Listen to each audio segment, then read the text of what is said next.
A'udzu billahi minasyaitonir rajim. Bismillahirrahmanirrahim. Assalamualaikum warahmatullahi taala wabarakatuh.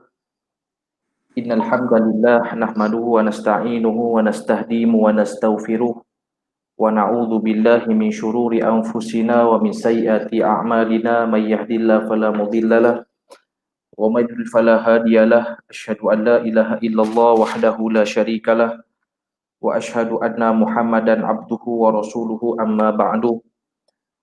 Apa khabar kepada semua ibu ayah yang bersama-sama dengan kita pada malam ini di program Borak Parenting. Mudah-mudahan segala perjalanan program kita pada malam ini diberkati oleh Allah dan diberikan kemudahan insya-Allah. Pertamanya dan selama-lamanya mari sama-sama kita merafakkan setinggi-tinggi rasa syukur kepada Allah Subhanahu Wa Taala pada malam ini kita dapat lagi bersama-sama dengan panel jemputan mingguan kita di program Borak Parenting seperti biasa. Cuma pada kali ini kita membawakan topik tajuk iaitu berkaitan tentang gaya hidup Nabi yang dilupakan oleh umat pada masa kini.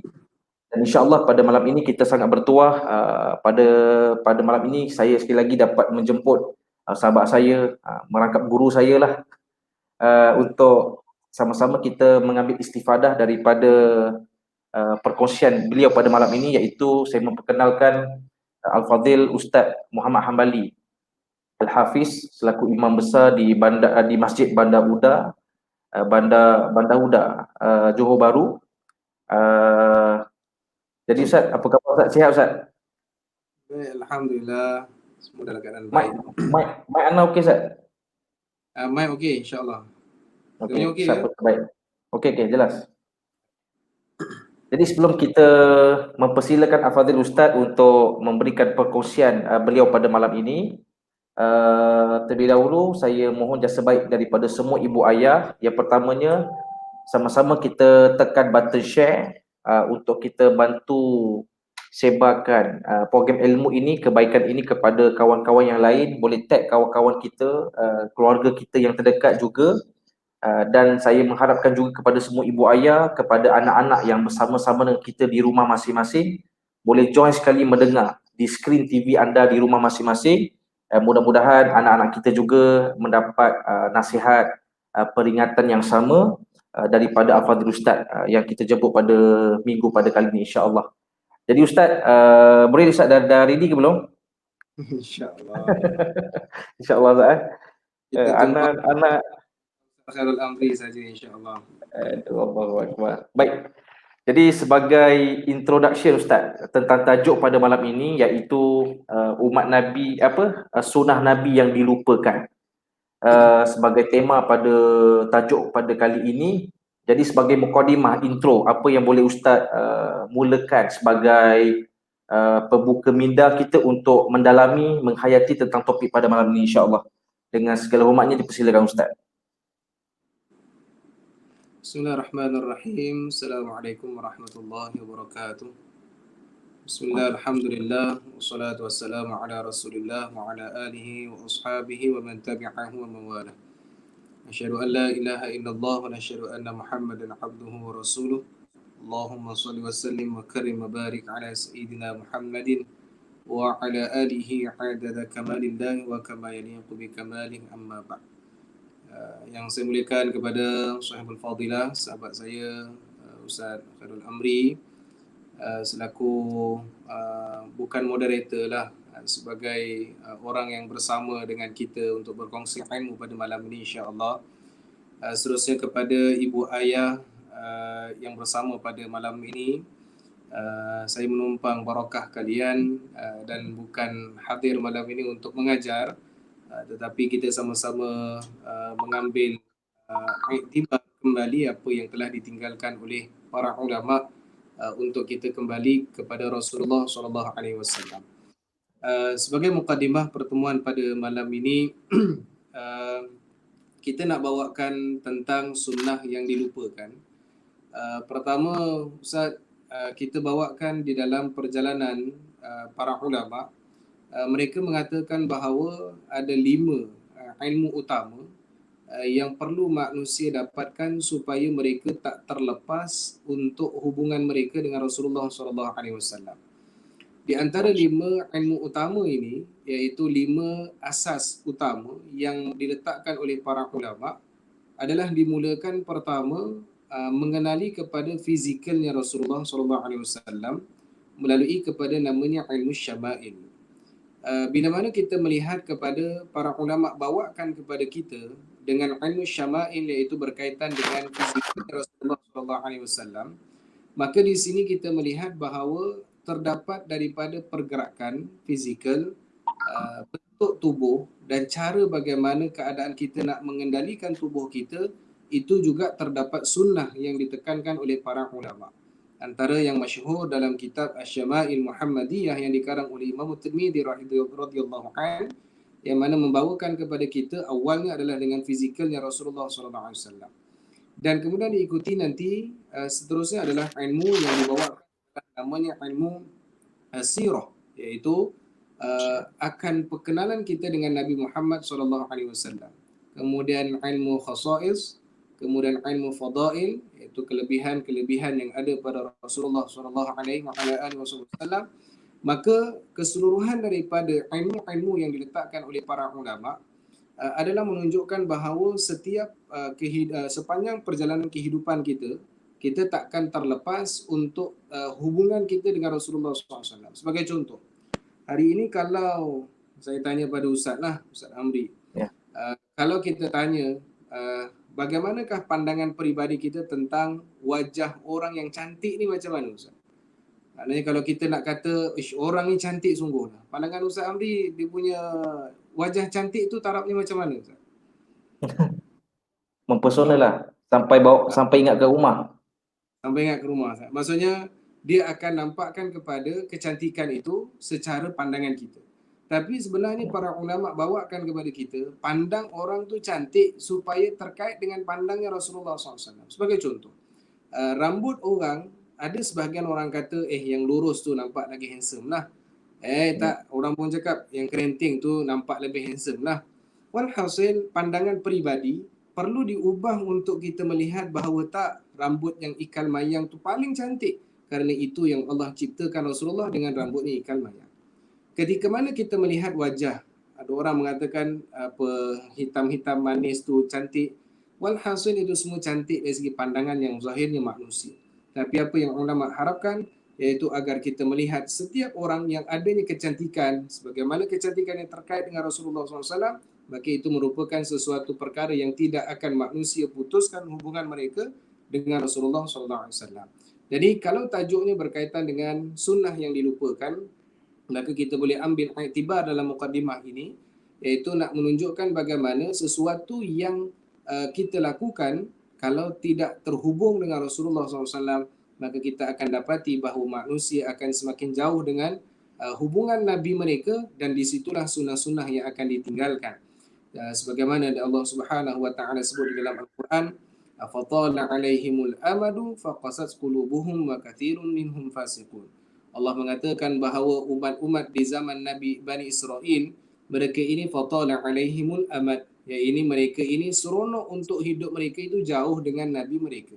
Maka apa yang Allah sumpang, faqasat qulubuhum, maka mereka punya hati akan dikeraskan, wa katsirun minhum fasiqun, maka di kalangan mereka ramai yang dijadikan sebagai orang-orang yang fasik. Jadi muslimin muslimat ayah dan bunda yang dimuliakan oleh Allah Subhanahu Wa Taala, dalam mukadimah ini kita bawakan supaya memahami secara asas bahawa hubungan untuk mengekalkan atau sesuatu perbuatan untuk kita balikkan supaya tidak terlupa akan sunnahnya Nabi Muhammad SAW adalah mesti mendalami asas ilmu supaya manusia kenal Rasulullah SAW. Ada satu orang pakcik jumpa dengan saya secara peribadi.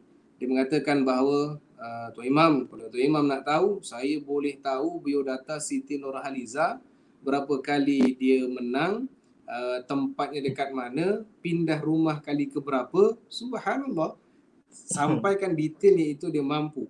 Jadi bermakna di situ dia akan ada hubungan dengan orang tadi walaupun dia tak pernah jumpa pun Siti Nurhaliza. Jadi apatah lagi satu orang manusia yang Allah sangat muliakan, ketika mana kita menghubungkan hati kita dengan dia, iaitu Rasulullah SAW yang agung, iaitu maka di situ akan dapatnya sesunnah yang mampu untuk kita teruskan di dalam kehidupan kita, insya-Allah. Itu sebagai Baik, mukadimah Ustaz. Insya-Allah. baik, alhamdulillah. Satu intro yang dapat menarik kita punya fokus pada topik pada malam ini. Cuma Ustaz, kita pergi pada realiti Ustaz. Baik. Masalah anak muda, remaja dan retua jugalah kita yang dewasa ni, iaitu tentang soal kita ni umat yang tak pernah jumpa Nabi. Baik. Jadi apakah perkara yang boleh menginspirasikan umat untuk kembali mengikut sunnah Nabi? Sebab kita lihat sekarang ni cabaran kita tentang media sosial, televisyen yang lebih mempromosi model ataupun orang-orang yang kita melihat apa istilahnya artis, selebriti, pakaian mereka, style rambut mereka, penampilan mereka, sehingga kan umat kini tidak menjadikan Nabi itu sebagai benchmark. Jadi apa komen Ustaz tentang isu ni Ustaz? Komen tak ada Ustaz. Kita kongsikan apa yang ulama kongsi. InsyaAllah. Dia punya proses adalah melihat kepada yang Nabi sebutkan, kurun yang terbaik adalah kurun aku dan orang yang selepasnya. Maka kita berada kepada fasa yang pernah disebutkan oleh Fadil Ustaz Muhammad Haji Jul hafizahullah. Beliau mengatakan kita ni tabi' yang ke-19. Kita bukan tabi'in, tapi tabi' yang sangat jauh. Maka untuk meletakkan bahawa manusia, apa istilahnya, kalau kita ambil kepada maulid, kita ambil sambutan Maulidul Rasul. Kalau di Mesir lah Ustaz, orang pun tengok muka orang Mesir lah kan, masya-Allah. Bila kita tengok ketika mana sambutan Maulidul Rasul yang dilakukan oleh orang-orang Arab di Mesir, pertama mereka akan ada satu makanan khas, iaitu halawiyat khas yang memang disiapkan hanya untuk bulan Maulid. Satu bab lagi ketika mana adanya kanak-kanak yang memang gula-gula tu akan diberikan kepada kanak-kanak. Ini berlaku di Mesir lah. Sebaliknya berlaku di Malaysia. Bila mana adanya pandangan ataupun cara ulama, iaitu bila mana maulid akan adanya bunga telur, akan adanya pulut kuning, akan adanya bunga mangga atau seumpamanya. Maka perbuatan-perbuatan tadi adalah perbuatan yang dizahirkan oleh ulama, iaitu meletakkan kegembiraan tepat pada waktu dia. Walaupun secara zahirnya kita nampak apa ni nak seronok-seronok sikit, tak? Bermakna ada satu saranan daripada Allah, yang Allah mengatakan bahawa qul bi fadlillah wa bi rahmatihi fa bidzalika falyafrahu. Kalaulah dengan nikmat kelebihan fadl, iaitu dengan juga rahmatnya Allah, maka kamu hendaklah bergembira. Maka macam mana para ulama tarikan kegembiraan tadi, walaupun hanya dapat gula-gula, walaupun hanya dapat telur, walaupun perkara itu secara zahirnya dunia, tapi akhirnya mereka bergembira pada waktu itu adalah bergembira hanya kerana berlaku pada waktu itu adalah sambutan Maulid Rasul sallallahu alaihi wasallam. Maka kalau kita kaitkan pada zaman sekarang, kita kena letakkan balik apa yang telah disusun oleh para ulama. Maknanya sebagai contoh tadi, kegembiraan, maka letakkan kegembiraan manusia adalah itulah sepatutnya yang kita gembira. Tetapi kelaziman pada hari ini orang letakkan kalau rasa nak gembira, nak hilangkan tension, mesti pergi dekat tepi laut. Sedangkan pergi tepi laut tengah-tengah malam, Ustaz, orang cakap memanglah Nabi sebut tu salah satu ketenangan adalah melihat laut. Tetapi nak berrahmat, tetapi nak katanya tengok laut tengah malam tu tang mana datangnya rahmat, Ustaz? Mana tak nampak pun laut tu tengah malam.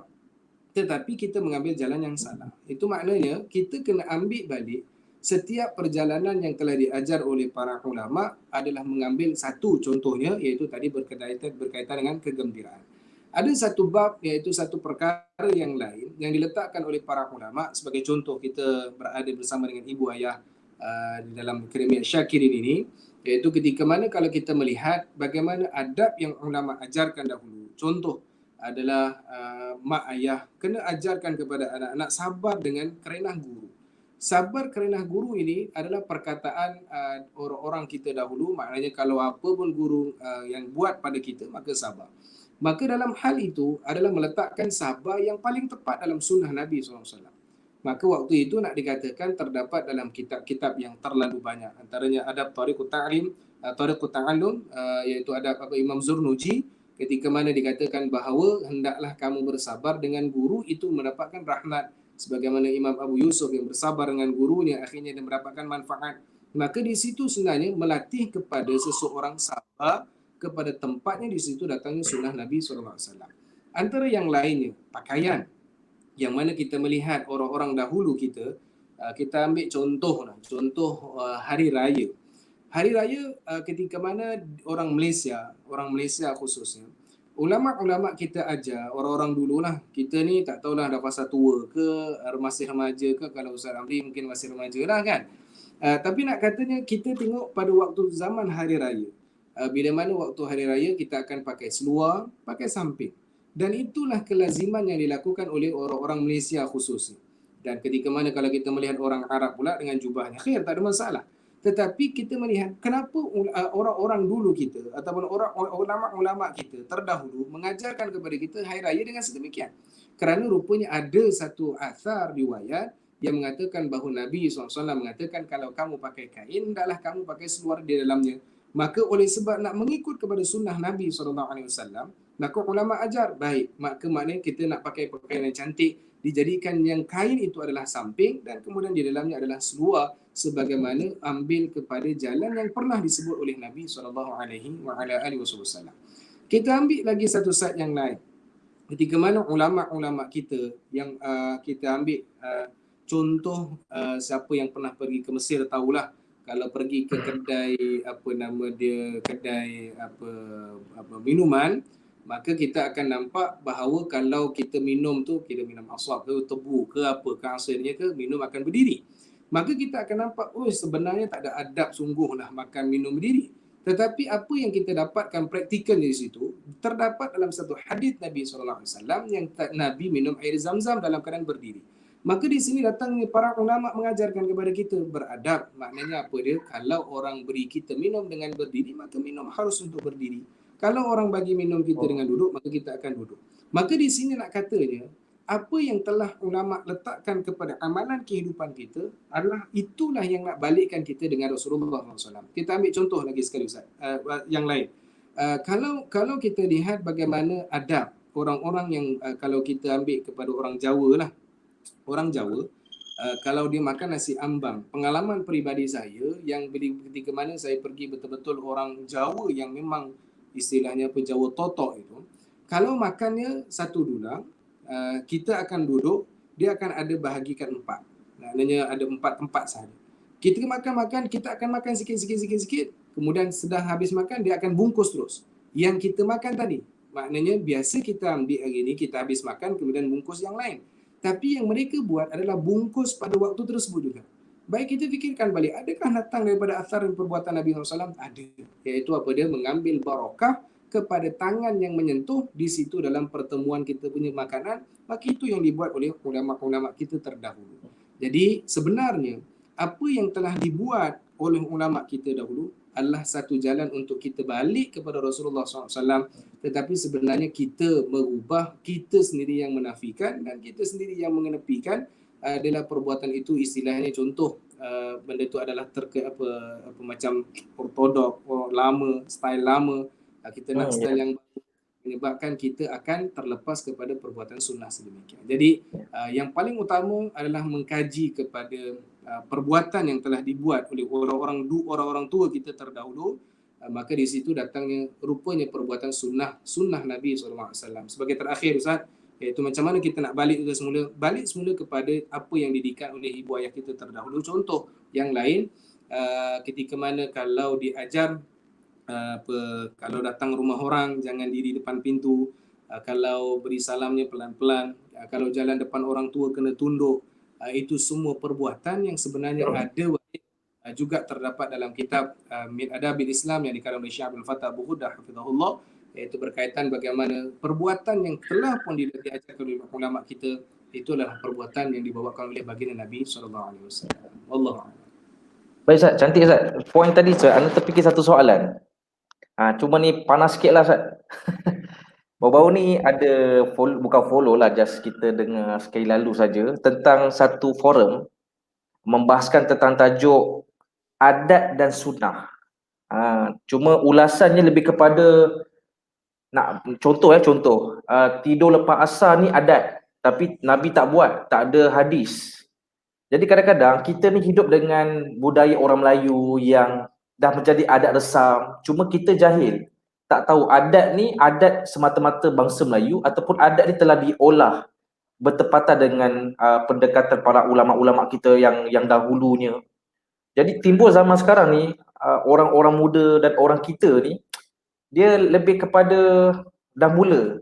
Contohnya Ustaz, jubah ni bukanlah makna sunnah mesti berjubah. Sunnah tu tutup aurat. Maka kita ni maksud kata pakaian orang Melayu kita ni baju Melayu lah. Jangan pula kita nak claim pakai jubah ni ikut Nabi, sunnah Nabi. Berlaku fenomena tu Ustaz. Mengakibatkan orang muda dan orang kita lah umumnya ada skeptik dalam isu ni. So apa Ustaz punya tambahan? Masya Allah, dia takut kita yang jawab dia jadi panas tu Ustaz, tapi kita tenang insya-Allah. Baik. Share. Kalau Ustaz Mali. Ya. Ana dengan Intan Ana kenal lah. Ana tak boleh formal-formal macam ni. Ana rasa tak puas lah. Tak boleh nak berborak, tak boleh nak berjujur dengan Intan ni. Jadi Intan komen lah apa point tentang persoalan tu. Nak dengar juga Intan yang mungkin banyak talaqi dengan muraqabah dengan para alim ulama. Apa ulama kita respon tentang isu ni? Sebab berlakulah zaman sekarang mula menafikan adat, mengatakan ini adat bukan sunnah, mengakibatkan pakai jubah ni pun bukan spesifik sunnah Nabi. Sebab Nabi ni orang Arab memang pakai jubah, pakai serban. Allahu Akbar. Komen?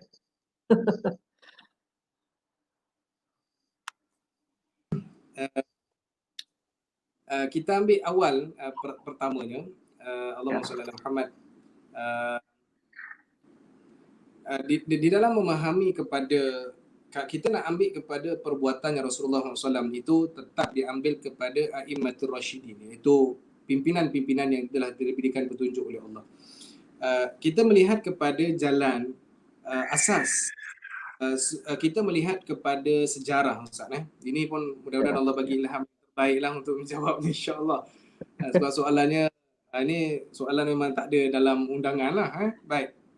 Kita melihat sejarah. Ketika mana Wali Songo, wali yang sangat masyhur sehingga mendapatkan kemuliaan oleh Allah, diberikan oleh Allah sehingga namanya kekal sampai sekarang. Dan Wali Songo ini, 99 orang wali ini berdakwahnya adalah di Indonesia. Dan daripada 9 orang wali ini, dia pertama ada yang datang daripada India, ada yang datang daripada Yaman, ada yang datang daripada, maksudnya bukan senang kata yang datang itu bukan daripada orang Indonesia. Tetapi apa yang kita lihat berlaku di Indonesia, maka kita melihat bangsanya dengan sama lagi Indonesia, tempat keadaannya masih lagi kekal Indonesia, dan semua perjalanan rakyat Indonesia itu kekal dalam keadaan terbaik, iaitu dengan bahasanya bahasa Indonesia. Kenapa berlaku? Pada waktu para ulama bawakan agama kepada mereka, mereka bawa agama tanpa bawa budaya. Itu poin dia. Maka kita melihat orang Yaman, keadaan rumahnya apa? Rata. Orang Yaman macam mana masjidnya, orang Yaman macam mana pakaian dia. Maka mereka datang dakwah, mereka tak bawa budaya mereka, tapi mereka bawa agama. Maka apa sahaja perbuatan yang boleh terkait dengan agama dan bahkan tidak dilarang dalam agama, maka akan diambil sebagai satu jalan yang terbaik. Itu satu bab. Baik, kita ambil lah, orang cakap alah itu Indon lah, kita ambil di Malaysia. Dalam perjalanan sejarah, Perdana Menteri pertama kita, iaitu Tunku Abdul Rahman Putra Al-Haj, ketika mana nak buat Masjid Agung, ini tercatat dalam arsip, tercatat dalam sejarah, iaitu ketika mana dia nak buat Masjid Agung, maka yang dirujuknya adalah, kalau saya tak ingat nama penuhnya, tetapi daripada Habib, iaitu di kalangan Al-Attas. Saya ingat Habib Ahmad Hassan Al-Attas atau Habib Hassan Ahmad Al-Attas. Walhasil Habib di kalangan para habaib, iaitu daripada Yaman, yang mana mereka itu daripada kalangan Al-Attas. Baik, kata Tunku Abdul Rahman dengan buat Masjid Agung. Maka apa yang dicadangkan oleh Habib tadi, Tunku kena buat masjid yang mana kubahnya itu sebagaimana payung diraja di Malaysia. Maka pada waktu tersebut, kalaulah kita rasa kita bawa agama, kita mestilah nak orang ikut kita. Tetapi seorang yang alim, seorang yang hebat dengan ilmunya, mereka akan bawa pada waktu itu agama yang tidak akan terputus dengan budaya pada waktu tersebut. Okey, satu bab. Kita lihat kepada zaman Nabi SAW. Bila mana orang-orang Habasyah, yang waktu tersebut, bila mana hari raya, yang menjadi kepada adat kebiasaannya mereka akan bergembira hari raya itu dengan bergendang atau seumpamanya. Maka waktu itu orang Habasyah datang ke Madinah merayakan hari raya, dan waktu tersebut Nabi SAW mengatakan, wahai orang Habasyah, ni saya ringkaskan maknanya bahasanya lah. Kata Nabi, kenapa kamu tak raikan hari raya macam mana kamu raikan? Kata Rasulullah, ini tempat dia. Maka kata Nabi, raikan. Maka dia bergendang tanpa Nabi menafikan hak kepada budayanya pada waktu tersebut. Maka di sini kita melihat bawakan di dalam memahami sunnah adalah apa yang terkait dalam perbuatan yang tidak terganggu dalam agama. Maknanya kalau orang kata dia, kalau gitu kita tambahlah solat fardu subuh tu 4 rakaat. Itu yang memang yang telah ditetapkan langsung dalam Al-Quran dan hadis. Maknanya Al-Quran suruh solat dan hadis tunjukkan cara solat. Maka dalam bab tentang yang disebutkan dengan hakikat perbuatan yang diajar Rasulullah secara tepat, iaitu sembahyang subuh 2, sembahyang zuhur 4, itu tidak dinafikan. Maka semua orang yang buat perbuatan tersebut merupakan sunnah. Baik, maka mana datang kepada sunnah-sunnah yang lain pula, iaitu orang mengatakan pakai jubah ni bukan sunnah, orang pakai serban pun, Abu Jahal pun pakai serban. Ini dia tak faham hadis. Ketika mana Nabi sebutkan apa dia orang yang pakai serban di zaman pada waktu itu, Nabi kata apa? Adalah untuk membezakan orang musyrikin. Kerana orang musyrikin pada waktu tersebut memakai kopiah dan Nabi SAW memakai serban. Maka Nabi mengatakan orang yang pakai serban membezakan orang musyrikin. Baik, adakah di zaman kita yang tengok pakai kopiah saja macam kita lah berdua ni Ustaz kan? Tak pakai serban pun orang ni musyrikin ke? Tak berlaku sebab kita hari ini tak ada pun setakat ni orang-orang yang Cina, orang India yang senang kata orang-orang yang bukan Islam memakai kopiah. Maknanya di Malaysia orang yang pakai kopiah automatik orang itu Islam. Maka adakah menyalahi kepada perbuatan tidak pakai serban? Maka ini nak kena faham kepada perbuatan waqi'nya, hadisnya, dan kita nak mendapatkan sesuatu keputusan, bukan mengatakan bahawa ambil satu hadis dan terus kita buat keputusan, inilah sunnah. Kalau begitu contoh, kita ambil contoh, berfikirlah sekejap. Dalam hadis Nabi SAW, ni nak katanya kalau orang mengatakan nak ambil satu hadis dan itulah sunnah. Kita ambil satu hadis contoh. Dalam satu hadis Nabi, ini boleh rujuk dalam kitab Syama'il lah. Dalam hadis Nabi mengatakan, hendaklah kamu menjilat jari itu 3. Maknanya jilat jari 3 jari. Nabi tak sebut jari yang mana. Tapi Nabi sebut hendaklah kamu jilat 3 jari. Dalam hadis Nabi yang lain, Nabi tak cerita 3 jari. Tapi Nabi sebut jilatlah kamu 3 kali. Jadi di sini nak katanya, sekejap 3 jari, sekejap 3 kali. Macam mana pula berlaku ni? Jadi kita, orang yang termasuk kepada juhalak ni, jahil, kerana kita nak katanya mujtahid, memang tak jumpalah. Kadang masalah tak timbul, kita timbulkan, lepas tu tak jumpa jawapan. Kalau para ulama dahulu, dia timbulkan soalan, dia dapat dah jawapan. Maka dalam keadaan kita nak mengatakan 3 jari, 3 kali. Maka di sini apa? Gabungan. Maka para ulama gabungkan, rupanya 3 jari dan 3 kali itu adalah sekali. Baik, dalam keadaan nak jilat, jari itu macam mana? Panjang. Maka kita nak jilat macam mana? Adakah 1 jari itu? Tak. Kata ulama, hujung itu sudah mencukupi. Dalilnya apa? Di mana semua itu diambil daripada beberapa hadis, maka datangnya hukum pada waktu tersebut. Ini faham tak faham? Sebab soalan dah tinggi dah tu. Tapi saya cuba yang untuk memahamkan maknanya, jangan kita ambil sesuatu jalan, satu hadis mengatakan inilah sunnahnya. Kita ambil yang lain Ustaz Amri. Dalam hadis Nabi, bab tentang perkataan, iaitu tentang Nabi memakai khuf. Nabi memakai kain ataupun kasut yang mana Nabi pakai khuf. Baik. Nabi sebut apa? Dalam hadis tu disebutkan apa? Bahawa sesungguhnya Nabi memakai khuf, kemudian Nabi berwuduk. Baik. Dalam hadis yang lain disebutkan apa dia? Nabi tak pernah berwuduk melainkan dengan sempurna. Bermakna dalam pakaian khuf tadi itu, maksudnya kalau ibarat dalam bahasanya, Nabi pakai khuf kemudian berwuduk. Maknanya maknanya Nabi pakai khuf tu kasut, kemudian baru Nabi wuduk. Maknanya kalau Nabi wuduk dengan pakai khuf tak sempurna.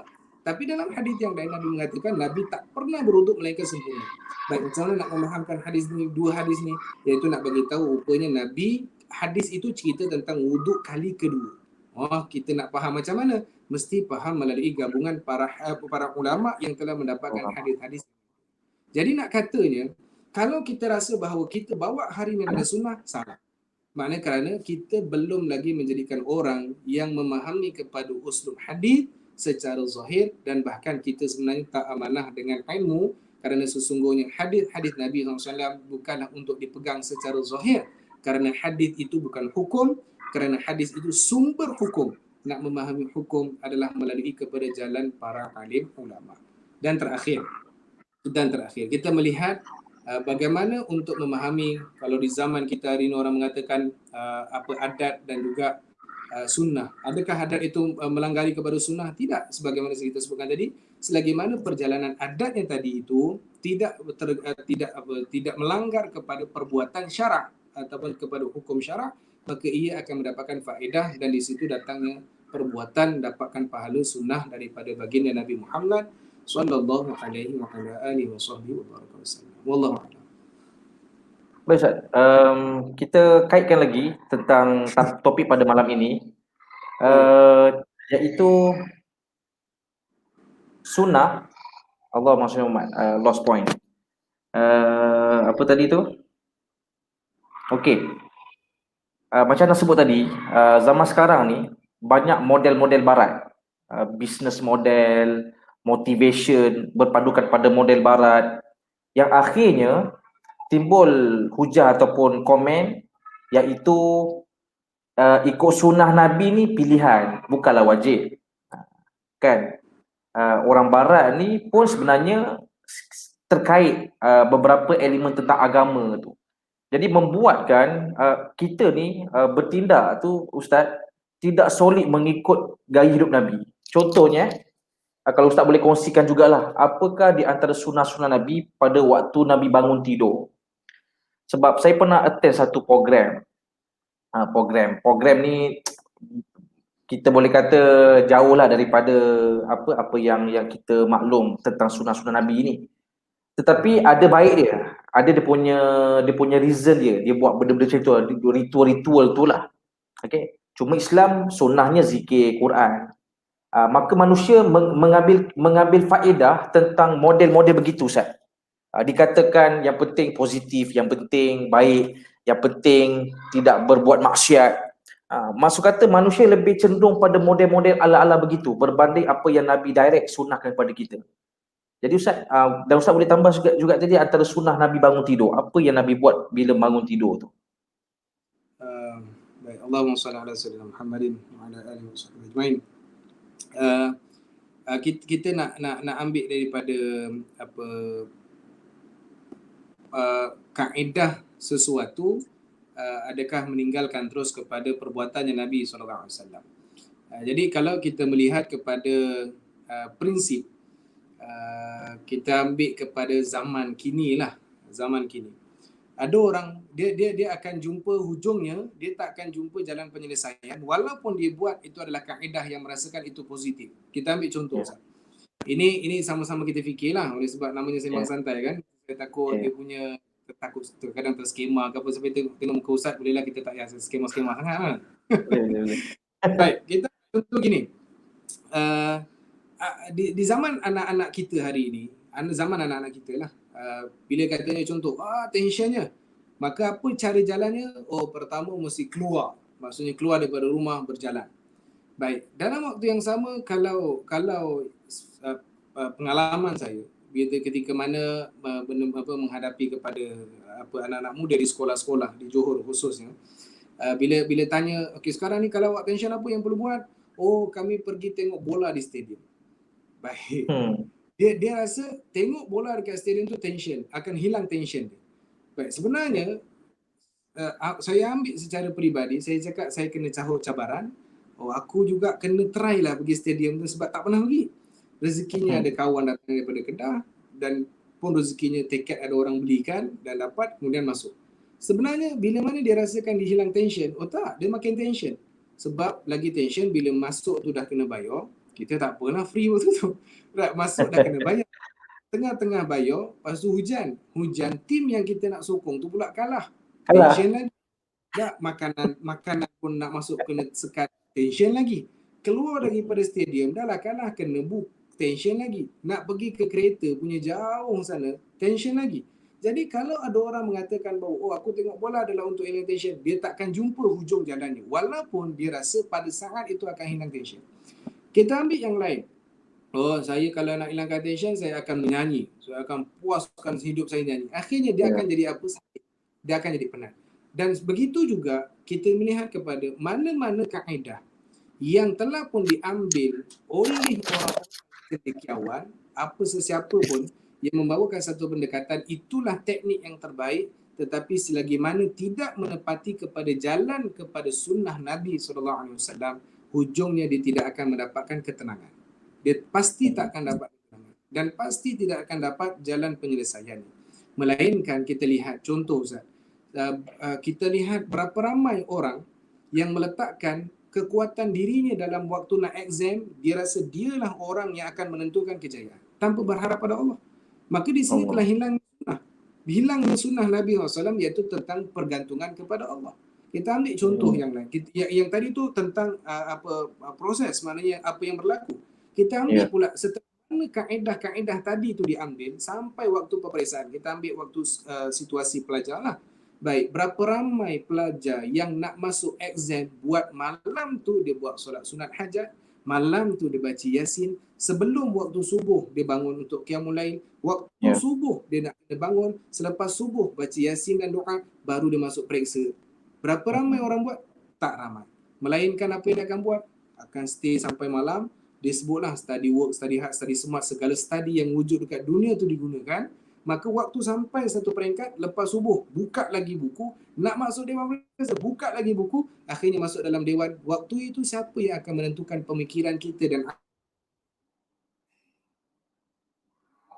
akal kita? Sebenarnya kita meletakkan sunnah Nabi SAW, itu letakkan usaha dan kemudian letaknya tawakal, iaitu tentang azam yang telah kita lakukan pada waktu itu. Itu satu cantik. Contoh lain Ustaz. Halo. Okey, line clear Ustaz. Okey, putus sikit. Okey, contoh lain saya. Contoh lain. Kalau stres kan, orang barat ajar kita lah, kalau stres jerit kuat-kuat. Jerit sepuas hati. Satu. Yang kedua, kalau kita nak menyesali perbuatan yang lampau silam, tulis dosa, kesalahan kita, koyak, kita taburkan supaya hilang. Okey, itu kita boleh kata konsep psikologi lah Ustaz. Psikologi. Tapi boleh apa yang ni Ustaz komen lah kalau anda punya kefahaman tu mungkin kurang tepat ke. Benda tu tak salah selagi mana tak bercanggah dengan syariat, tetapi ending tu tidak dinisbahkan dengan Nabi dan Allah Ta'ala. Maksud kata tetap tidak akan menemui kemuncak ketenangan tu sendiri bila tak diikat masalah itu dengan sunnah Nabi. Begitu Ustaz? Betul tak? Betul. Alhamdulillah. Yang kita kongsikan tadi tu, buatlah apa cara sekalipun, tetapi kalau jalan tu tak ada kepada hubungan dengan Rasulullah SAW, dia takkan jumpa jalan hujungnya, ataupun keterangan takkan dapat. Dan maksudnya contoh koyak kan, koyak. Akhirnya jiwa koyak tu dia tulis je. Lepas tu nanti jiwa dia akan rasa cakap, aku ni masih lagi ada dosa. Sebab apa? Sebab dia tak kaitkan dengan hatinya itu dengan Rasulullah dan hati itu dengan Allah Subhanahu Wa Taala. Kan Allah sebut dalam Quran, nak cari hati tenang apa dia? Ala bi dzikrillah tatma'innul qulub. Kamu ingat Allah, hati kamu akan tenang. Jadi maksudnya untuk ingat pada Allah tu dengan cara macam mana? Bukan koyak kertas. Cara macam mana? Bukan dengan jerit. Itu contohlah. Maknanya di situ Ustaz kita akan dapatkan bahawa hubungan untuk sesuatu perbuatan dengan Rasulullah SAW akan mendapatkan kebahagiaan sampai pada hari kiamat insya-Allah. Okey, contoh lain Ustaz, sunnah Nabi yang lain yang kita boleh kata isu-isu semasa lah, tentang warna rambut Ustaz. Ana tengok sekarang ni Ustaz, dekat tempat Ana lah, warna rambut ni dah jadi macam, kita tahu benda tu ada hukumnya, dibenarkan, diharuskan, tetapi Ana tertarik dengan kata Ustaz Don. Okey, Ustaz Don, orang kita ni dia mengambil dalil untuk membolehkan apa yang dia nak buat, sedangkan dalil itu wujud. Contoh kisah Abu Bakar Siddiq ditegur, untuk dyekan rambut dia. Dan Abu Bakar dyekan rambut dia untuk takwa, untuk perintah Tuhan, perintah Nabi. Diikat dengan takwa tu. Tapi orang kita sekarang ni Ustaz, bila ada dalil yang membolehkan, dia tidak mengikat tidak mengikat perbuatan itu dengan agama, dengan ketakwaan, ketaatan. Tapi sebagai satu solusi, dia bebas ataupun dia nak mencapai kepuasan dia Ustaz. Sebab anak tengok sekarang ni orang semayang, Ustaz, dekat semayang Jumaat, semayang Jumaat ni memang trend orang Melayu kita ni, dia dye rambut.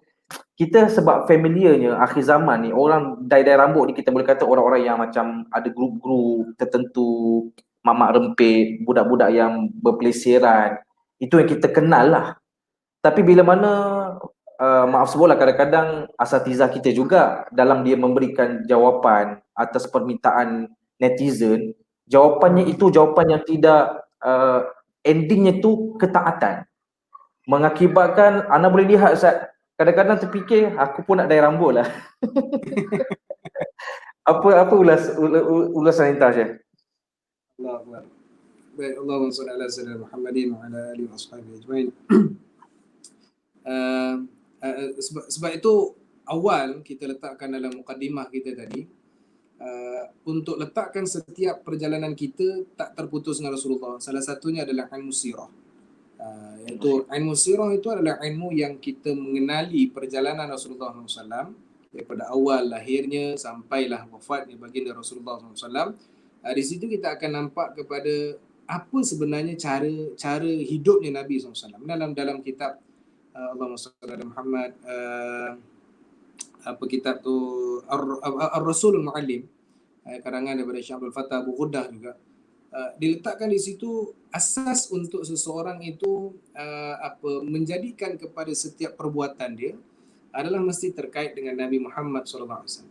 Maknanya menjadikan asas, batu asasnya adalah balik kepada Rasulullah. Para sahabat, apa yang mereka buat supaya hubungan mereka dengan Rasulullah. Sayyidina Anas bin Malik, dia kata dia apa? Demi Allah aku tak pernah, ni masyhur lah, masyhur. Tak pernah aku makan labu, melainkan aku nampak Nabi makan labu, aku meletakkan wajib aku makan labu. Baik, satu. Yang lain, hadis yang lain, satu orang sahabat, saya lupa nama sahabat ini, tapi disebutkan dalam satu riwayat, dia datang ziarah kepada Nabi SAW. Pada waktu itu dia nampak Nabi pakai jubah itu, iaitu pakai qamis. Dalam keadaan qamis Nabi itu butangnya terbuka. Baik, waktu tersebut keadaan Nabi terbuka butangnya itu, maka sahabat ni kata apa? Demi Allah dan Rasulnya, pada waktu dan saat ini dan selamanya aku akan pakai qamis dengan terbuka butangnya kerana aku melihat butangnya Nabi SAW terbuka. Oh Allah. Dan katanya itu kita rasa itu perbuatan. Baik, kita ambil yang pernah diceritakan oleh guru mulia kita, iaitu Tuan Guru Syekh Muhammad Nuruddin Marbu Al-Banjari Al-Makki hafizahullah. Ketika mana cerita seorang sahabat Sayyidina Abdullah bin Umar radhiyallahu anhu, bila dia nak masuk Mekah saja, dia akan berhenti satu tempat dan dia akan pusing 2 kali. Dan boleh pusing 2 kali dan kemudian dia akan masuk ke Mekah. Dan sahabat-sahabat ni tengok kepada Sayyidina Abdullah bin Umar ni, itu tempat tu kosong, tak ada apa-apa, tapi dia pusing 2 kali. Maka kata mereka ni, wahai Abdullah, kamu buat apa? Kata dia, sesungguhnya saat mana aku satu ketika pernah musafir dengan Rasulullah. Dan Nabi pusing 2 kali itu Ustaz. Nak katanya Nabi pusing 2 kali sebab Nabi nak cari tempat untuk tunaikan hajat Nabi SAW, itu buang air kecil. Hatta perbuatan Nabi yang nak buang air kecil 2 kali Nabi pusing, itu pun diikut oleh Sayyidina Abdullah bin Umar supaya tak terlepas satu pun apa yang dibuat Rasulullah SAW hatta dalam musafir. Jadi kalau kita nak lihat kepada anak-anak muda zaman sekarang ini, ambillah kepada jalannya. Maksudnya kalau contoh dia memang suka sangat nyanyi, jadikanlah nyanyian itu diubah untuk ingat kepada Rasulullah SAW dan juga Allah Azza wa Jalla terutamanya. Maknanya ajar dengan zikirnya, maksudnya dengan nyanyi dengan tukar dengan zikirnya. Ataupun kalau dikatakan fenomena di zaman sekarang ini, kalau Ustaz di Kuala Lumpur itu lebih di Selangor maksudnya lebih dahsyat lah. Maknanya dengan maksud dahsyat tu maksudnya terbukanya pemikiran manusia berbanding dengan orang-orang yang di kampung. Maknanya kita akan menghadapi satu fasa yang mana manusia merasakan inilah peredaran zaman yang perlu dihadapi. Jadi macam mana untuk kita bawakan iaitu tetap juga kita kena ambil kaedah tarbiyahnya adalah daripada rumah. Sebagaimana Sayyidina Imam Syafi'i radhiyallahu anhu yang mana menjadi alim ketika mana berada di Baghdad adalah dididik awalnya adalah melalui kepada ibunya, iaitu satu peristiwa saat mana ibunya nampak Imam Syafi'i balik ketika mana ditendang pintu, kali pertama ditutup pintu dengan kuat. Kata ibunya, wahai Syafi'i, kamu belajar ke tak? Kata Imam Syafi'i, aku belajar. Macam mana kamu belajar tutup pintu dengan kuat? Maka dihalau keluar untuk pergi belajar lagi. Bermakna asasnya adalah mesti melalui kepada di rumah, barulah datangnya kepada guru-guru. Maka kalau nak ambil kepada sunnah ataupun gaya hidup Nabi yang dilupakan daripada rumah dalam didikan anak dan sampailah kepada ke tempat madrasahnya, saya kaitkan tadi macam mana ibu Imam Syafi'i. Kaitkan lagi pula ketika mana memandang buruk kepada guru yang sedang mengajar. Maka kita melihat pada hari ini, anak-anak kita, ayahnya profesor, maknya Datin Sri. Dia rasa dia pula yang berkuasa semacam mana ayah dan mak dia. Maka akhirnya datang ke sekolah, pertikaikan guru. Hari ini keluar berita kan, selagi guru disaman kerana tak hadir ke kelas. Subhanallah. Ada ustaz kena jangan sampai tak datang kelas, jadi kena saman, naya kan. Jadi nak kata, benda ini berlaku, dia akan nampak macam, oh saya pertahankan hak, saya akan buat, itu adalah hak saya. Tetapi sebenarnya itulah yang salah di dalam memahami sunnah Nabi SAW. Maka maknanya dikatakan, guru tu tak datang kelas. Itu hak guru sama ada nak datang atau tidak. Untuk kita pelajar, ya kena duduk dalam kelas. Tetapi ada pun adab guru, dia kena buat yang terbaik dalam mengajar. Maka dia akan ada keseimbangan. Maka kalau kita melihat ketika mana guru seorang satu kisah yang panjang saya cuba ringkaskan, Syekh Abdul Qadir Al-Jilani, ketika mana anak dia, ada satu orang anak dia dihantar. Saya ringkaskan ceritanya, akhirnya bapa dia ni tak puas hati dengan guru dia ketika mana dia nampak guru anak dia, ketika mana ada orang beritahu yang anak dia ni makan hasil baki daripada guru yang dia pergi hantar anak dia. Akhirnya dia balik, kemudian dia tanya anak dia Masya Allah dapat jawab apa semua, dihantar balik ke guru dia, iaitu Syekh Abdul Qadir Al-Jilani. Pada waktu tersebut kata Syekh Abdul Qadir apa dia, demi Allah bukan aku tak nak terima, tetapi bermula sekarang Allah telah hijabkan anak engkau untuk terima ilmu daripada aku. Ini perbuatan siapa Ustaz? Ayah kepada guru. Bagaimana perbuatan anak murid kepada guru. Jadi sebenarnya semua yang berlaku di sini sebab kita tak balikkan kepada adab dan akhlak terlebih awal untuk memahami kepada jalan bagaimana memahami kepada perbuatan baginda Nabi Muhammad SAW. Maknanya akhlak untuk kita dai rambut atau seumpamanya kena faham juga ilmunya. Nabi sebut, Nabi kalau nak katakan ikut Nabi sungguh-sungguh dalam pandangan yang masyhur, Nabi tidak berinai pun. Jadi redha je lah rambut kita hitam ke putih ke apa ke, melainkan kalau contoh datangnya isteri perlu untuk inaikan pada suaminya untuk cantik, walhasil itu perbahasan yang lain. Maknanya ada sesuatu yang mendatangkan kepada faedah pahala kerana terkait dengan arahan daripada baginda Nabi SAW. Itu sedikit perkongsian lah Ustaz. Wallahu a'lam. Okey, baik. Okey Ustaz, untuk yang terakhir Ustaz, soalan terakhir, tajuk temanya konspirasi. Okey Ustaz, tentang satu pandangan yang kita dok tengok orang ramai masyarakat kita lah sekarang tentang isu semayang jarak. Semayang jarak ini bukan sunnah, tutup masjid ini bercanggah dengan sunnah. Kita pun dok pening Ustaz, sebab yang bercakap ni pun sebahagian juga kita kata alim. Cuma ana terkilan dan sedih bila mana sampai masyarakat mendoakan, ya Allah, bukakanlah hati Tuan Mufti, bukakanlah hati pemimpin-pemimpin, bukakanlah hati Menteri Agama, berikan mereka ni hidayah supaya tidak terkena dengan fitnah Dajjal. Allah, ana bila sampai mendoakan mufti-mufti kita ni, ana tertarik juga dengan pandangan Ustaz Don juga Ustaz. Baru-baru ni memang ana banyak ternaik video beliau. Dia sebut selama ni fatwa-fatwa yang kita apply, yang kita guna pakai kat Malaysia, tak ada pun komen mufti-mufti. Kita terima je. Cuma kebelakangan ni apa yang difatwakan tak kena je. Kan? Macam wujudnya konspirasi lah, mufti-mufti dah termakan dengan Illuminati, Freemason punya gerak kerja yang totally fatwa-fatwa sekarang ni pelik-pelik. Semua benda boleh. Semua benda tu macam boleh tetapi jauh dengan sunnah Nabi. Satu Ustaz. Dan yang kedua, tentang tadi Ustaz ada selit tentang adab anak murid dengan guru-guru. Kalau kita lihat nukilan dalam kitab-kitab agama, dicontohkan ulama-ulama yang mutabar dan anak muridnya, adabnya ataupun kalau ada kekhilafannya tu nampak ada moral, ada agama daripada perbuatan anak murid tersebut pada gurunya. Cuma kalau kita lihat dunia semasa Ustaz, fitnah yang melanda, contohnya agamawan tak lari daripada kadang-kadang buat benda yang terkutuk, benda-benda yang contohlah apa, kerja tak pergi kerja, tak bagi tahu MC, sukati nak datang tak datang. Yang jauh daripada ulama muktabar tu Ustaz. Yang akhirnya pukul rata agamawan ni memang problem ataupun menjadi satu budaya boleh je kritik orang agamawan ni. Sedangkan yang tadi Ustaz contohkan tu ulama yang muktabar. Dan kita lihat dalam senario realiti tidak ada orang yang direct menghina ulama muktabar ni. Cuma ana melihat kita-kita ni lah Ustaz, dai-dai ni yang baru nak belajar jadi ustaz ni. Yang orang memandang kita ni mesti berperwatakan tu macam ulama yang muktabar. Kalau tak jadi macam ulama muktabar ni, bebaslah nak mengkritik, nak komen, kena sabar ustaz sebagai orang agama ni kena terima. Kita pula kena diajar menerima. Sedangkan kalau kita lihat ulama-ulama muktabar ni kalau mereka dihina, dia ada karomah dia.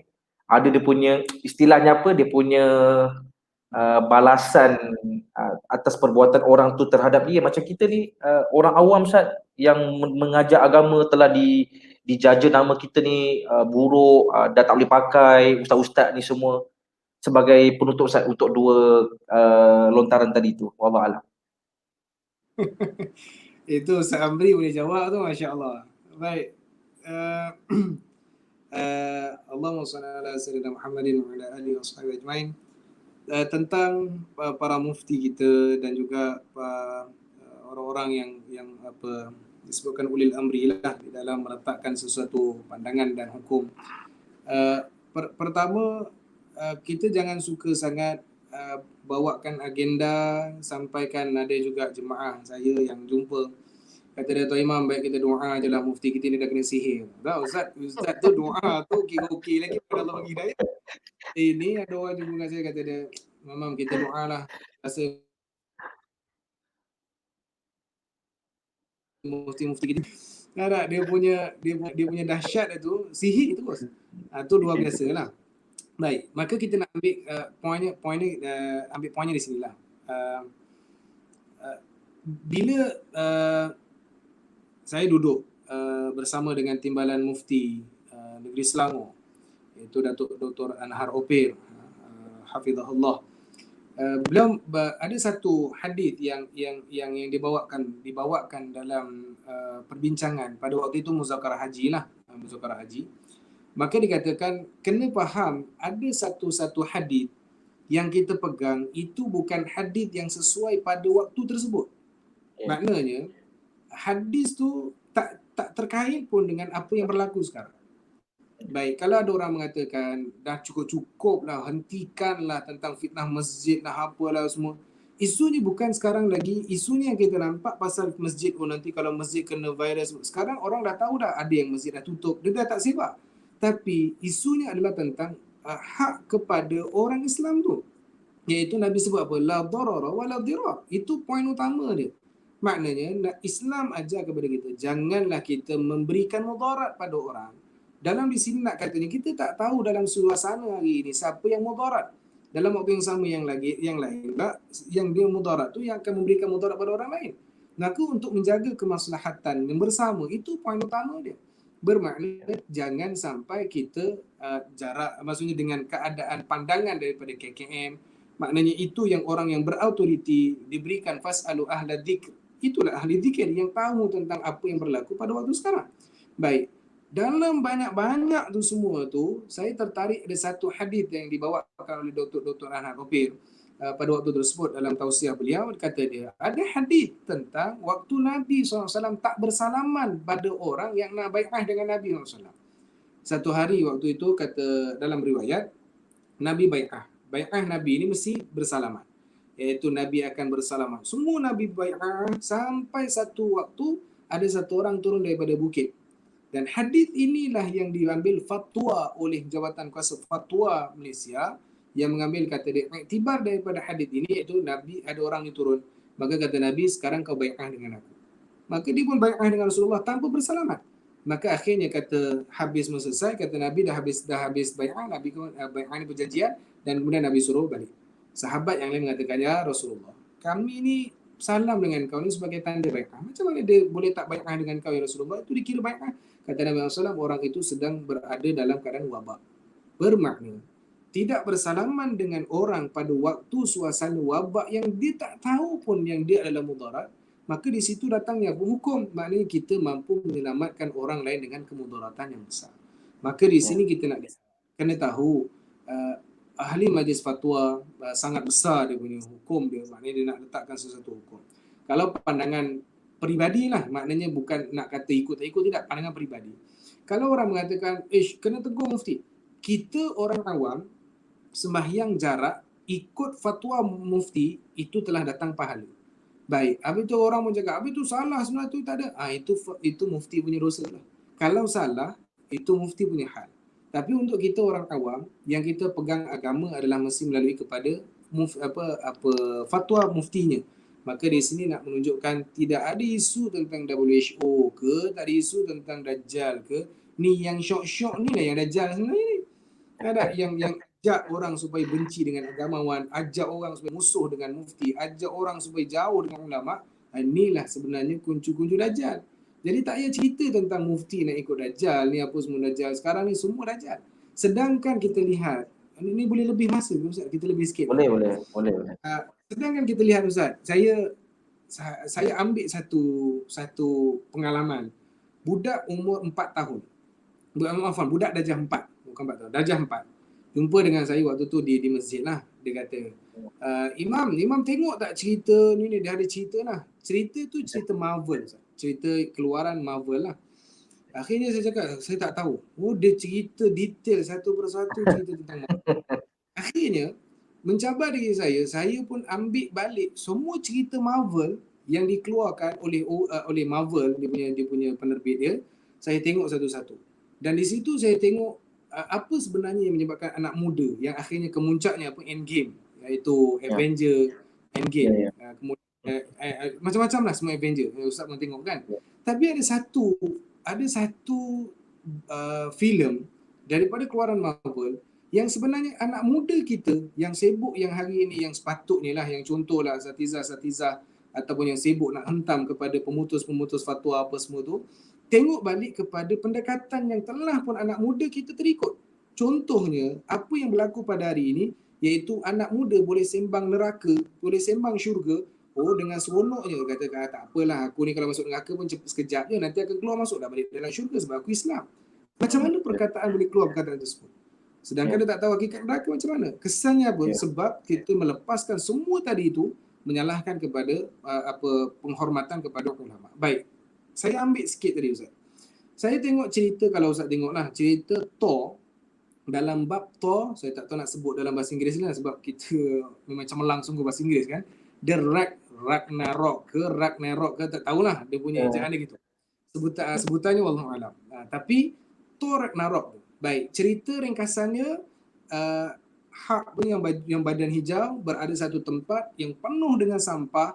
Akhirnya Thor ni datang satu tempat ni tadi, akhirnya tersangkut, dia masuk dekat dalam tempat tersebut, dia nak bebaskan diri dia sangat susah, tempat yang sangat dahsyat, sangat teruk. Akhirnya kata daripada Thor pada orang yang duduk kat situ, kata, dan orang ni pun cakap apa dia, untuk engkau pada umur engkau dekat umur bumi tak sama dengan umur aku dekat sini.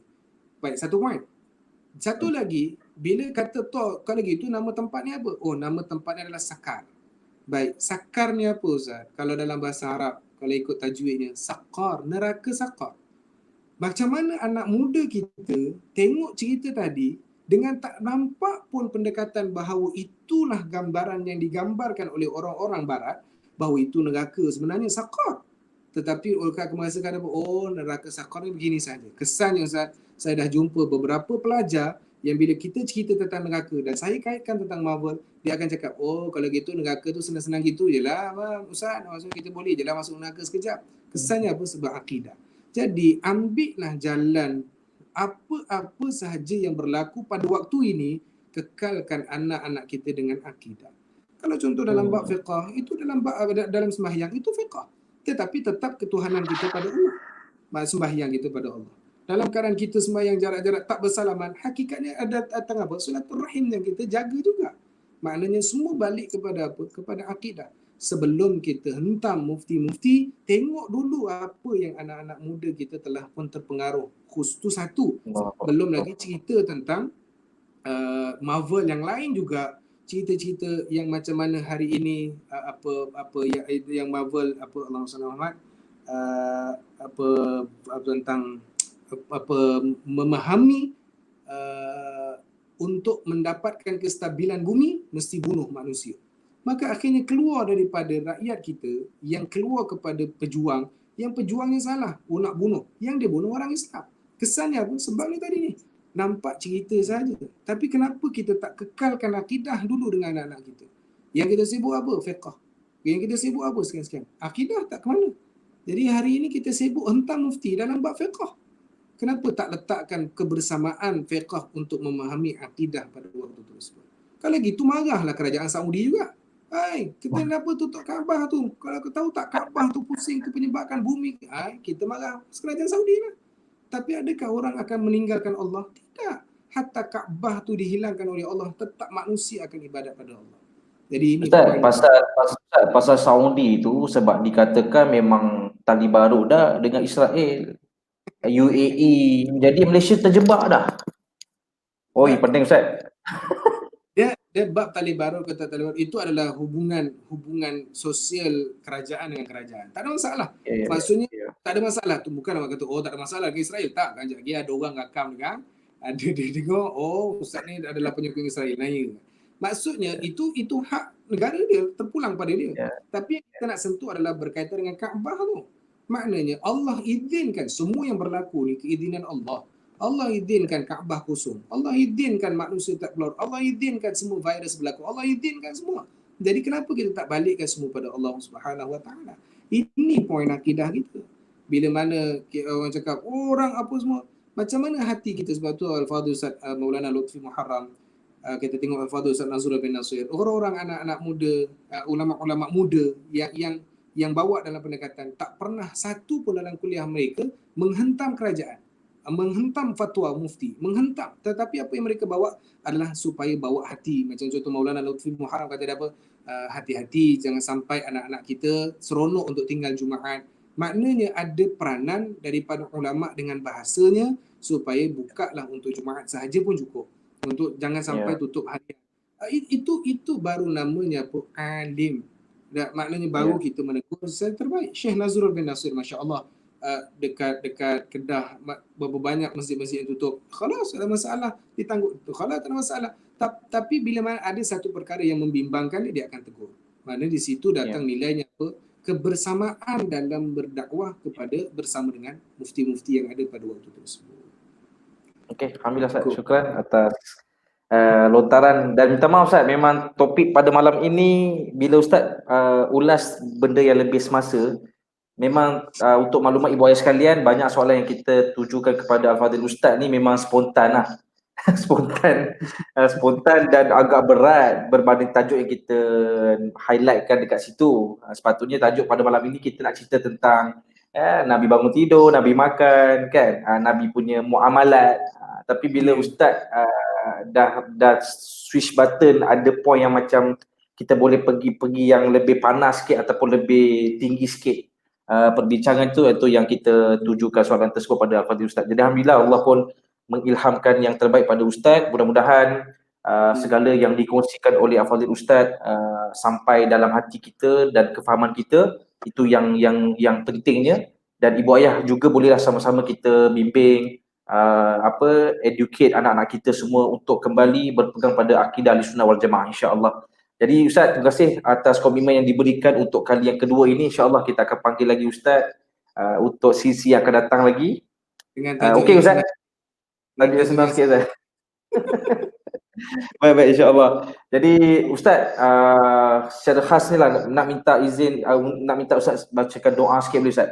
Doa untuk ibu ayah semua, untuk kami semua agar yalah apa yang Ustaz boleh jadikan sebagai pimpinan doa itu untuk kebaikan bersama insya-Allah. Dipersilakan Ustaz. على نية القبول وإلى حضرة الرسول سيدنا محمد وعلى آله وأصحابه الكرام الفاتحة. أعوذ بالله من الشيطان الرجيم بسم الله الرحمن الرحيم الحمد لله رب العالمين الرحمن الرحيم مالك يوم الدين إياك نعبد وإياك نستعين اهدنا الصراط المستقيم صراط الذين أنعمت عليهم غير المغضوب عليهم. بسم الله الرحمن الرحيم الحمد لله رب العالمين حمدا كثيرا طيبا مباركا فيه حمدا يوافي نعمه ويكافي مزيدا Ya Rabbana lakal hamdu kama yanbaghi li jalali wajhikal karim wa 'azimi sultanik. Ya Allah, wahai Tuhan kami bertawassul dengan segala kebaikan yang telah ditunjukkan oleh baginda Rasulullah sallallahu alaihi wasallam. Apa sahaja yang ditinggalkan oleh Rasulullah sallallahu alaihi wasallam mudah-mudahan akan dapat kami untuk aplikasikan, akan dapat kami untuk praktikkan, akan dapat kami untuk contohi apa yang telah ditinggalkan oleh Rasulullah sallallahu alaihi wasallam. Ya Allah, wahai Tuhan kami adalah orang yang belajar, kami adalah orang yang menuntut, kami adalah orang yang menginginkan ilmu yang lebih besar daripada para ulama yang telah Engkau muliakan kepada mereka, Ya Allah. Ya Allah, wahai Tuhan kami, jadikanlah kami orang yang beradab, jadikanlah kami orang yang berakhlak, jadikanlah kami orang yang dipandu dengan bimbingan taufik dan hidayah. Ya Allah, wahai Tuhan kami, pelihara dan jagalah, dan jaga Engkau berikanlah keselamatan kepada semua para ulama kami, Ya Allah, para mufti kami, Ya Allah, para ulama yang telah membimbing kami dengan ajaran yang terbaik, yang mengajarkan kepada kami dengan agamamu yang benar. Maka Engkau peliharalah mereka, Ya Allah, dan jagalah agamamu, dan pastinya adalah agama yang terbaik adalah agama Islam, yang tidak akan ada pemeliharaannya melainkan dengan idzinmu, Ya Allah, melalui kepada jalan para alim ulama yang sampai kepada baginda Nabi Muhammad SAW. Ya Allah, wahai Tuhan kami, berikanlah kesejahteraan kepada ibu ayah yang menghantar anaknya belajar, yang khusus kepada Akademi Syakirin. Mudah-mudahan Allah Subhanahu wa taala memberikan kerahmatan kepada anaknya. Allah berikan ketenangan kepada ibu ayahnya. Allah berikan keluasan rezeki kepada mereka yang berinfak untuk memajukan dan mengagungkan dan memuliakan kepada tempat untuk mendapatkan ilmu anak-anaknya.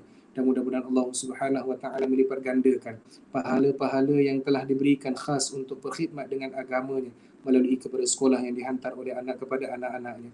Ya Allah, wahai Tuhan kami, peliharalah guru-guru yang telah membimbing anak-anak kami. Agungkanlah mereka, Ya Allah, muliakanlah mereka, Ya Allah, dan jadikanlah guru-guru kami adalah guru-guru yang akan menyambutkan kepada seruan baginda Nabi SAW. Ya Allah, wahai Tuhan kami, jangan Kau putuskan hubungan kami dengan guru-guru yang akan sampai hubungan kami dengan Rasulullah SAW. Ya Allah, wahai Tuhan kami, dengan barakah majlis ilmu, barakah yang tidak ada tandingannya yang telah bersama dengan kami para malaikat-Mu, Ya Allah, maka Engkau jadikanlah negara kami aman, negara kami dalam keadaan tenang, negara kami adalah terhindar daripada segala bentuk fitnah. Ya Allah, wahai Tuhan kami, andai di kalangan kami, keluarga kami, jiran tetangga kami, saudara mara kami, guru-guru kami, anak-anak kami yang termasuk dalam fitnah, Ya Allah, maka Engkau selamatkan mereka, Ya Arhamar Rahimin. Sesungguhnya tidak ada jalan keselamatan yang berada di dunia melainkan dengan keselamatan izin-Mu, Ya Allah, dan tidak akan ada seorang pun selamat pada hari kiamat melainkan dengan ketentuan dan izin-Mu, Ya Allah. Maka kami rayu dan kami mohon padamu, Ya Allah, Ya Arhamar Rahimin, maka berikanlah kami keselamatan dunia dan keselamatan pada hari kiamat, Ya Arhamar Rahimin. Ya Allah, wahai Tuhan kami, kuatkanlah azam keinginan ibu ayah kami yang menghantar anak-anaknya ke sekolah yang telah diberikan amanat ini, Ya Allah, agar diberikan manfaat hartanya, diberikan manfaat ilmunya, diberikan manfaat umurnya, agar segala bakti yang diberikan itu akan mendapatkan natijah yang terbaik. Anak-anaknya adalah anak yang soleh dan solehah, insya-Allah, dengan keberkatan baginda Nabi Muhammad sallallahu alaihi wa ala alihi wasallam. Allahumma alimna ma yanfa'na wanfa'na ma 'allamtana bi rahmatika ya arhamar rahimin. Sallallahu alaihi wasallam Muhammadin wa ala alihi wasallam. Alhamdulillahi rabbil alamin. Taqabbalallahu minkum. Baik, alhamdulillah. Terima kasih banyak Ustaz atas doa yang sangat bermanfaat untuk kita semua. Mudah-mudahan Allah berikan pada kita pahala, dan kami doakan kepada Ustaz agar sentiasa diberikan kebaikan untuk berkhidmat pada masyarakat, insya-Allah. Jadi jumpa lagi Ustaz. Akhi, terima kasih banyak atas komitmen yang diberikan. Untuk maklumat ibu ayah sekalian, anak saya book Ustaz Hamali ni 3 kali dah. Tapi komitmen beliau sebagai orang penting di bandar Uda tu, kita pun sedia maklum itu bandar yang besar. So amanahnya lebih diutamakan. Alhamdulillah, dan kali ini kita dapat jemput beliau, insya-Allah kita akan bertemu lagi pada siri akan datang. Terima kasih pada semua ibu ayah yang setia mendengar daripada awal sampai habis. Jangan lupa share dan juga tag kawan-kawan kita untuk sama-sama dapat mengambil manfaat daripada topik pada malam ini, insya-Allah.